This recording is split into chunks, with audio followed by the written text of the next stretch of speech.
DPR RI 500, DPR provinsi 300, DPR kota tergantung situasi. Baru nak tulis 9 suara, mohon maaf keras kehidupan. Hancur tot, gimana nak hancur ini kodon cale? Serius, sampaikan kepada saudara-saudara kita nanti yang pulang, sikapi pemilihan wali kota dengan secerdas-cerdasnya. Jangan bertengkar gara-gara beda caleg, jangan bertengkar gara-gara beda pilihan, ya. Jangan baku musuh gara-gara beda pilihan. Kita tim sukses silahkan urus calonnya masing-masing dengan tidak menjelekkan calon orang lain. Ya, siapa calonmu? B, kau A, tidak apa-apa, sama-sama Jiki. Toh, siapapun jadi wali kota, kita tetap jamaah di masjid.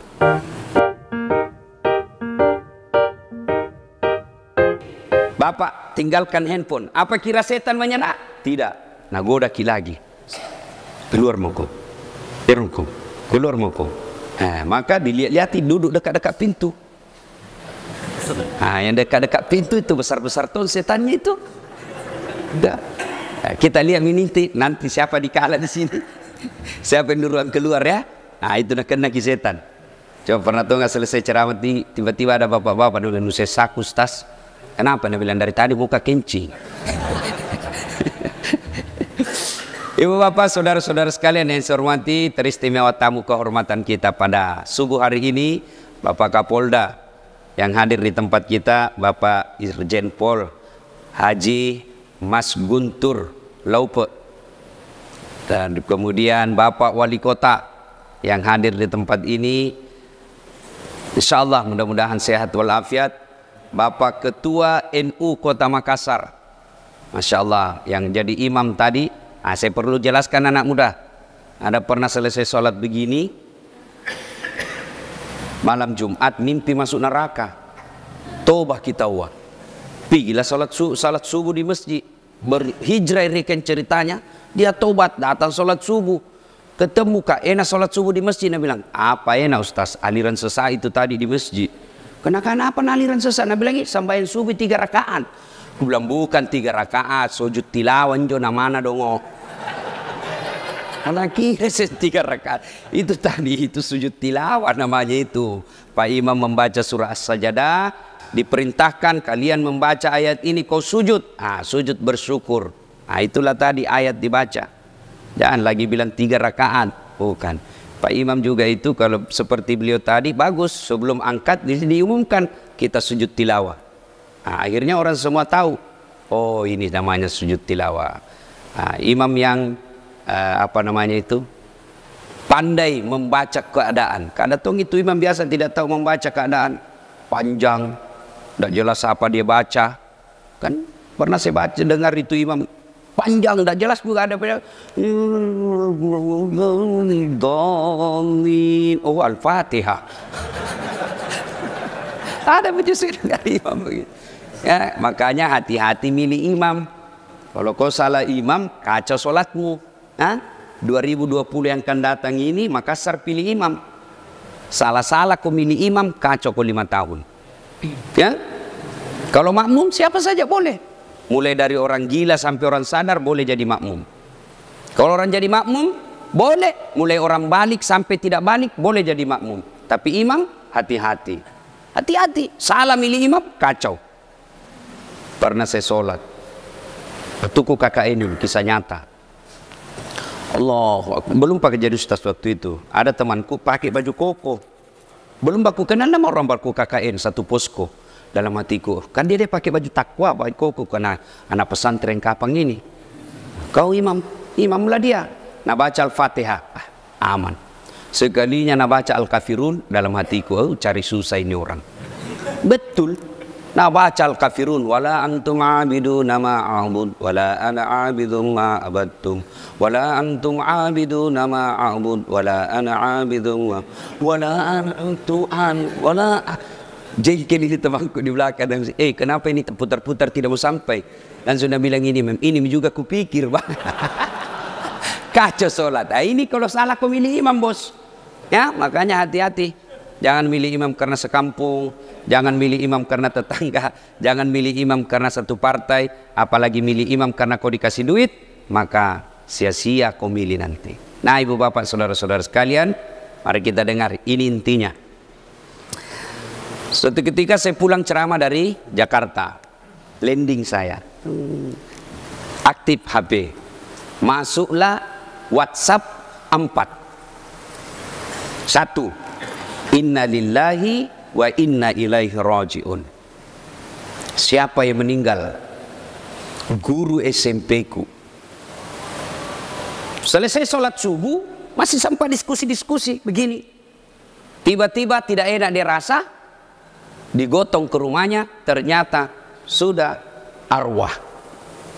1. Pergi sholat subuh, udah dipikir dia akan meninggal.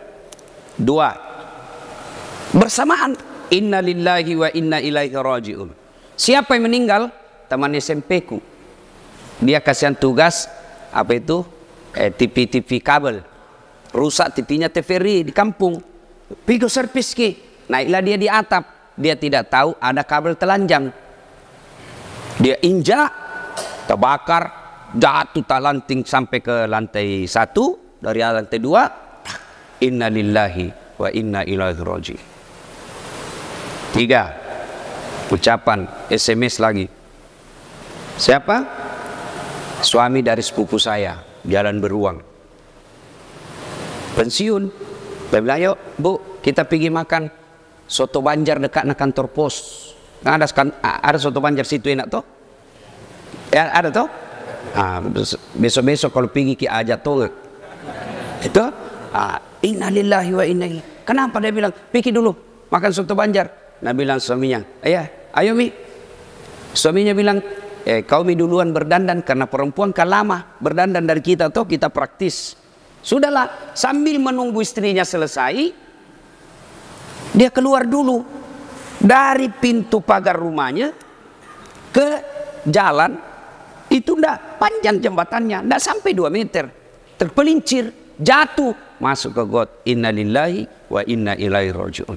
3. 4. Temanku ngopi, kakak seniorku. Saat cepat kok. Ditunggu kok ini dekatnya Mall MP. Warkop apa di situ saya lupa. Teman senior saya di komunikasi. Coba, sudah situ, masuk sampai majlis situ. Selfie, foto-foto dulu Ustaz. Kau tahu saya banyak fans Ustaz. Yang foto-foto. Sudah, tiba-tiba ada senior saya tidak enak dirasa. Pucat, saya lihat bola matanya, jatuh, saya lihat bola matanya dalam hatiku, tidak lama ini. Dibawa lari ke Kristalina.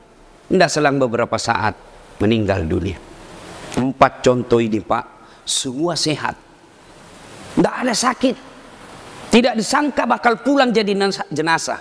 Ternyata ajal kalau tiba saatnya pasti mati. Nah, kita ini selia ini depanku muka-muka sakaratil maut ngaseng kan teh. Oh kemana? Pasti mati.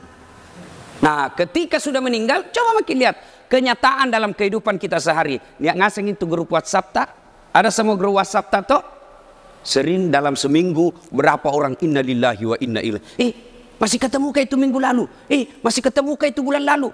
Masih main futsal kemarin itu. Kalau tiba ajal, dah ada. Lalu begitu kita meninggal, paling yang masuk inna lillahi, ikut bela sungkawa. Yang paling menyedihkan saya lihat itu kalau dia cuma copy paste. Malas makin mengerti.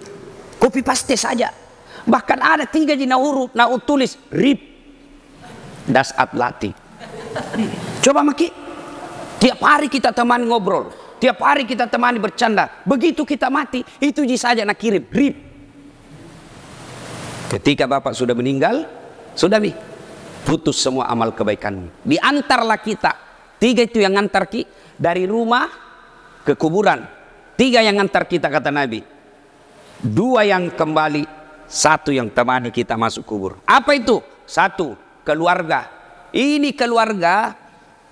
Ibu-ibu, dengar ibu. Mana mamu dulu waktu tak Nabi dan suami tak, saya akan ikut kemana kau pergi. Gunung kan ku daki, lautan ku lewati, masjid kau lewati. Yaudah, pas meninggal ibu, suami tak mau masuk di kubur. Itu ada temanku pergi tanah suci. Nah sayang sekali istrinya. meninggal bengkak matanya. Baru Ustaz, rasanya tidak bisa mah hidup tanpa istriku. Hebatnya ini bapak ini, barusan orang meninggal bengkak matanya. Beberapa bulan kemudian pika jogging di Karebosi. Sama ini bapak, ada kuliah perempuan dekatnya, putih cantik, si muda. Kutanya, Haji, siapa itu? Dia bilang, yang baru Ustaz. Coba, meninggal ki masuk ki dikubur ibu, masuk maki dikubur, suami tak enreyengi. Kita juga pak, meninggal ki istri tak masih muda, nak ambil orang. Dua, yang ngantar ki harta, keluar semua harta, mobil, motor, masuk ki dikubur. Ada dikasih masuk harta tak? Enggak pak, enggak bakal ada harta masuk. Jangankan mobil motor, cere tinggal, marang istri tahu, cere. Coba, harta yang setengah mati kita cari, masuk ki dikubur, ndak na temani ki, ndak mentang-mentang dibilang kaya, kasih masukan kita wah PCD supaya bisa nonton di dalam kubur. Tidak. Ada orang pak kaya sekali, dia bikin sayembara sama anaknya. Nak, kalau mau kau temani kak dikubur 40 hari, ambil mako ini hartaku 50%. Nah bilang anaknya, berapa hari pak? 40 hari. Nah bilang anaknya, deh teh aja deh. Sedih bapaknya. Setengah matinya ku cari ke uang 40 hari jiku suruh temani kak dikubur, ndak mau. Nah tanya istrinya, mungkin kau sayang mau temani kak dikubur? Nah bilang, dek, anakmu saja tidak mau, apalagi saya. Kecewalah dia panggil adik kakaknya. Sini kau dulu dek, sini dulu kak. Temani kak 40 hari dikubur, ambil ini hartaku, ku bikinkan kau ruang khusus, ada AC-nya, ada TV-nya. 40 hari mau kau temani kak dikubur. Apa nak bilang saudaranya? Anak istrimu saja tidak mau, apalagi saya. Kecewalah dia. Dia bikinlah sayembara di kampung. Siapa yang mau temani saya 40 hari, ambil hartaku 50%. Wah, didengar fakir miskin. Senang ini fakir miskin. Ai kaya mah ini. Tergila mendaftar. Setuju, tanda tangan MOU. Masuk, meninggal, masuk dikubur. Sama-sama. Datang malaikat penanya kubur. Begitu datang malaikat, dilihat ini orang hidup. Kenapa ada ini? Tidak jadi ditanya orang mati. Ini orang hidup dulu didatangi. Kenapa dia keren nih? Nah karena dia perjanjian bos. Ada perjanjian sama orang mati. Apa nak kasih ke hartana 50% kalau ku temani 40 hari. Masa iya? Masa tidak ada hartamu? Iya, saya orang miskin. Apa kerjamu? Saya penjual kayu. 1 ji hartaku. Apa? Kampak. Tahu kampak? Tahu kampak pak? Kampak ji saja. Pak, itu ada di hartamu. Mulai ditanya, itu kampakmu dari mana? 1 hari prosesnya pak. Diperiksa. Maghrib, Nabi bilang malaikat, besok dilanjutkan. Datang lagi hari kedua.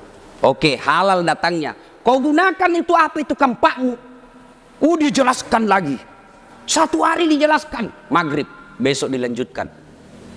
Hari ketiga datang lagi. Siapa yang beli itu kayumu? Dia jelaskan lagi. 1 hari.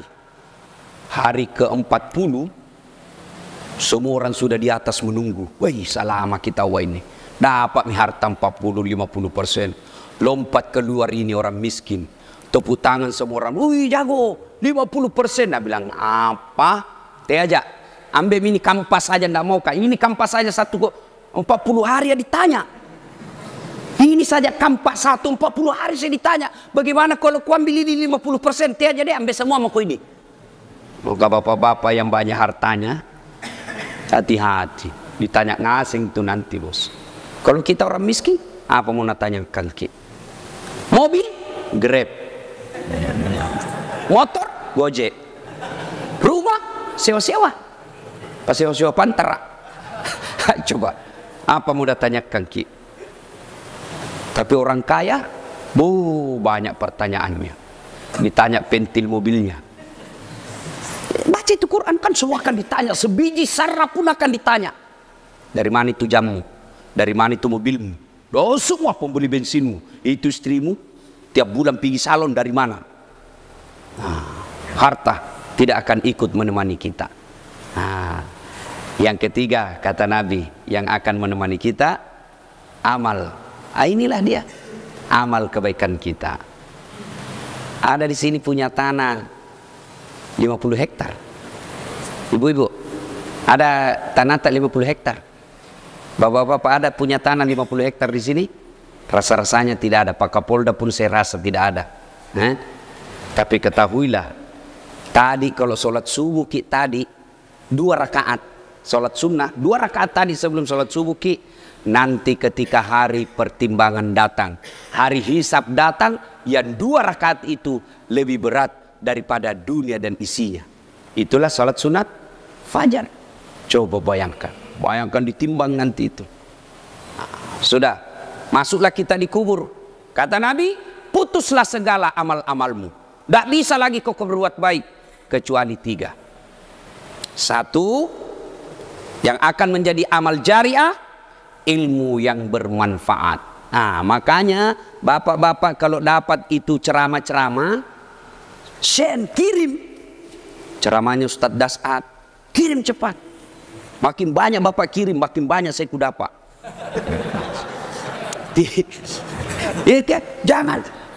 Ketika bapak mau pencet, mau share, setan itu masuk. Saya juga biasa dibujuk setan. Jangko. Dia bilang korang so alim, dia bilang korang cari popularitas. Itu setan itu. Kirim saja. Orang mau dengar atau tidak, bukan urusanmu. Dan ada saatnya nanti kita bersyukur atas kiriman ilmu yang kita berikan orang. Nah, cuma dipilih-pilih. Adik-adik, ini yang pemuda-pemuda yang mengaku dirinya baru hijrah. Lihat-lihat juga. Kalau kita dapat ilmu dakwah, ceramah-ceramah itu di Instagram, apalagi berupa foto saja hadis, jangan ditelan mentah-mentah. Itu hadis itu ada penjelasannya dari segi huruf-hurufnya, ya, penjelasan dari apanya, asbabul wurudnya, kenapa itu hadis diucapkan. Dulu saya waktu kecil, kalau orang berbeda pendapat tidak ribut. Misalnya sholat subuh, Allahu Akbar. Di samping tak tidak kunut, kita kunut di samping tak tidak kunut, tidak ribut gitu, langsung saja kita bilang, oh Muhammadiyah. Selesai nih. Begitu saja. Jika ada keluarga meninggal, malam ada tasyahnya, ceramahnya, tapi tidak ada kue dibagi-bagi, langsung kita bilang, Muhammadiyah ini tidak ada kue dimakan. Kan dulu toh, tidak ribu-ribu orang. Ini ilmu yang bermanfaat. Jadi adik-adik, ilmu yang bermanfaat itu, Bapak Ibu, itu yang akan lari terus amal tak. Meskipun kita sudah di alam kubur, melari terus. Ada yang baca lagi itu video kita, ada lagi yang baca kita punya share ceramah, maka itu akan menambah amal-amal ketika kita di alam kubur. Yang kedua, pembangunan yang bermanfaat. Misal, nalewati rumah tak, masjid, tanah tak, nalewati orang. Jelas sekali nih kalau anwi. Bilang ambil tanahku ini 1 meter supaya lurus ke jalan ke masjid. Selama jalan itu dipakai orang, selama itu bapak dapat kiriman amal. Jangan malah ambil tanahnya orang. Yang kadang kala membuat kita bertengkar itu tanahnya orang diambil. Bagaimana caranya? Bikin pagar curang. Ada tuh itu biasa bikin pagar curang. Bagaimana caranya? Pertama patoknya di luar, kayunya di dalam. 3 bulan kemudian dia perbaiki pagarnya, kayunya di luar, patoknya di dalam. Bikin lagi kamar begini lagi. 1 tahun bikin kamar, pagar, nak ambil tanahnya orang 0,5 meter. Selama itu tanah kau ambil, selama itu kau diikat di alam kuburmu, tidak bisa kau lepas. Maka yang ambil tanahnya tetangga, pemotor kipak. Dia nggak tahu, serius ini bos. Ya. Nah, yang ketiga, yang terus mengalir ketika kita sudah di dalam kubur, anak yang soleh dan soleha. Begitu Bapak Ibu meninggal, siapa doakan kira-kira? Anak tak, teman, itu tadi di Facebook, di WhatsApp, dan bilang saja read, itu. Saudara tak, belum tentu nak doakan ki. Saya ini contohnya, jarang sekali kau doakan saudaraku, nak minta pi. Itu juga kalau saya tidak lupa. Doakan adik, aku lupa lagi sebentar pi. Coba. Tapi siapa yang selalu saya doakan? ibu bapak saya. Setiap selesai sujud, ibu bapak saya doakan. Maka Pak, didik anak dengan sebaik-baiknya. Gimana cara didik anak? Jangan kasih makan uang haram. Jangan kasih makan uang haram. Itu Nabi sudah jelaskan. Kalau sering kau kasih makan uang haram anakmu, maka jangan kau heran ketika dia besar selalu berpikir yang haram-haram. Ini perut, jangan pernah cemas.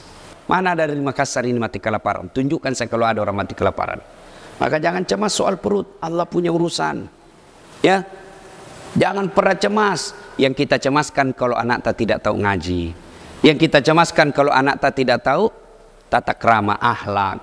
Begitu biar ilmunya tinggi tapi akhlaknya kurang, tidak ada gunanya. Anak-anak sekarang cerdas-cerdas. Jangan makin cemas soal otaknya anak tak.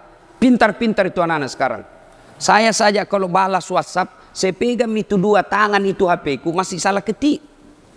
Itu anak-anak kamu-kamen nih Pak. Bawa motor sambil balas WhatsApp. Pintar nih itu anak-anak sekarang Pak. Coba makin lihat itu anak-anak Pak. Nggak naliam itu sambil cerita balas WhatsApp. Itu otaknya anak-anak kita sekarang cerdas. Nggak usah dicemas. Yang kita cemaskan akhlaknya. Satu ji kurangnya itu anak-anak sekarang. Kurang ajar lagi. Akhlak, ajari akhlak. Saya masih ingat waktu saya kecil, kalau pikir pinjam gula, kan dulu waktu tak kecil itu tidak ada istilah beli kalau tetangga, barter. Pikir pinjam gulanya itu tetangga, nah ada tamu habis gula pasir. Nah ajari kita memata. Nah kalau bicara ko, tudah ko yolo nah, tudah ko yolo. Ajak mu tetau, duduk ko dulu nak, jangan ko berdiri bicara, kurang ajar itu. Dulu diajarkan. Sekarang siapa yang ngajar anak tak? Siapa yang ngajar anak tak sekarang? Orang tua nak tidak. Siapa yang ngajar anak tak? Handphone. Siapa yang ngajar anak tak? Televisi. Orang tuanya enggak mengamuk anaknya, langsung nak kasih HP. Ini nak, Pak main game kok. Karena mamanya juga sibuk main game. Teki makala. Nah, ibu bapak saudara-saudara sekalian, tiga inilah ketika kita sudah masuk dalam kubur yang akan jalan terus. Dan sedekah, bersedekahlah. Bapak ibu bersedekah. Jangan pernah pelit. Karena demi Allah tidak ada orang bangkrut gara-gara rajin sedekah. Bersedekahlah agar kalian kaya. Jangan tunggu kaya baru bersedekah. Ustaz, ya tentu beda sedekahnya Pak Kapolda dengan Satpol PP. Tentu beda. Pak Kapolda ya banyak tunjangan-tunjangan. Tentu kalau 10.000 kecil. Tapi dan becak 10.000 sama nilainya 10.000, tapi di sisi Allah beda. Pak Wali Kota tentu beda dengan pegawai honor. PTT, pegawai tidak tetap. 10 tahun TTP tetap tidak pegawai.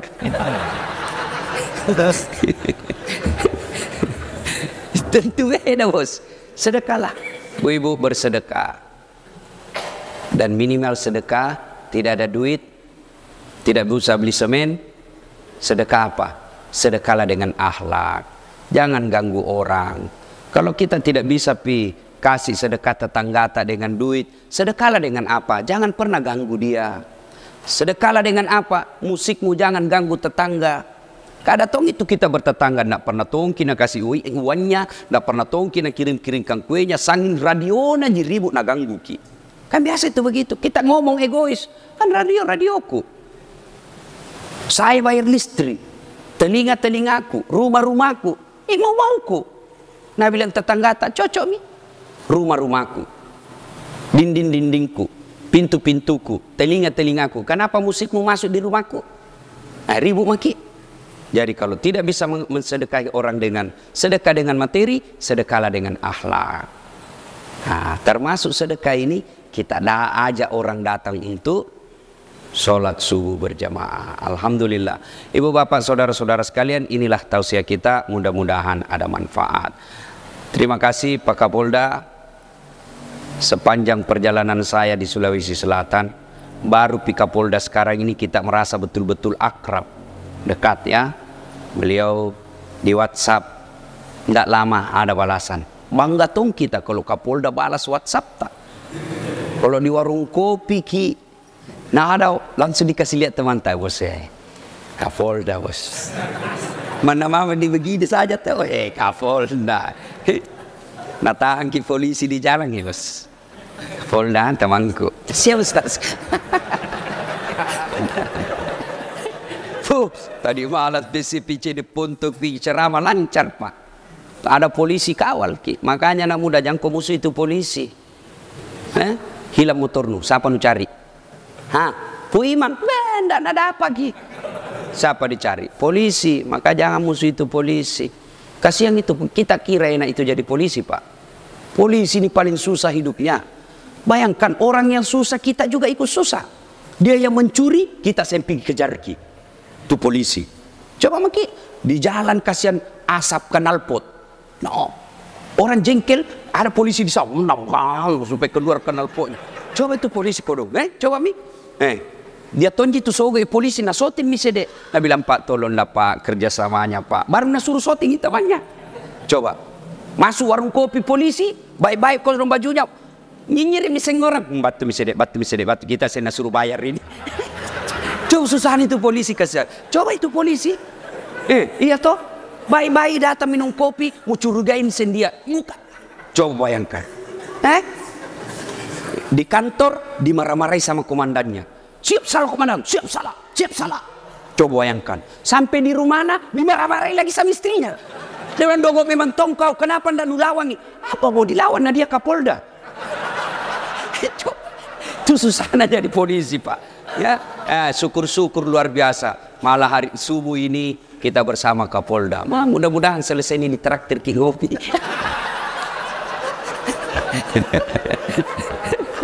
Alhamdulillah. Inilah senangnya kita Pak. Kalau pejabat kita datang sholat berjamaah. Alhamdulillah. Ada Pak Wali Kota. Kalau ada yang malas camaknya lurahnya lapor sama Pak Wali Kota. Ini sambil. Coba itu enaknya kalau Wali Kota Pak pergi sholat subuh berjamaah. Itu dia menjadi bisa tekanan buat pejabat yang lain. Coba kalau saya misalnya Wali Kota. Assalamualaikum warahmatullahi. Kan di beta ki dulu Ustaz, bukan di beta. Yang menang lebih banyak suaranya. Tuh, Assalamualaikum warahmatullahi. Assalamualaikum warahmatullahi. Saya Wali Kota ini. Ku cari. Tidak pernah tongku dia ini datang sembahyang subuh kepala dinas pendidikan. Pulang ajudan telepon kepala dinas pendidikan. Nah boya ke Wali Kota. Oh besok belum biasa ada di masjid. Tapi Pak Wali. Itu hebatnya namanya kekuasaan. Itu hebatnya. Jadi kalau orang baik jadi penguasa akan enak itu rakyat. Tapi kalau Ustaz disaja, Assalamualaikum warahmatullahi wabarakatuh. Mana kepala dinas PU, nah bilang kenapa Ustaz? Apa urusanmu? Tapi kalau pejabatnya datang, oh coba. Inilah pentingnya kekuasaan berada di tangan orang-orang baik.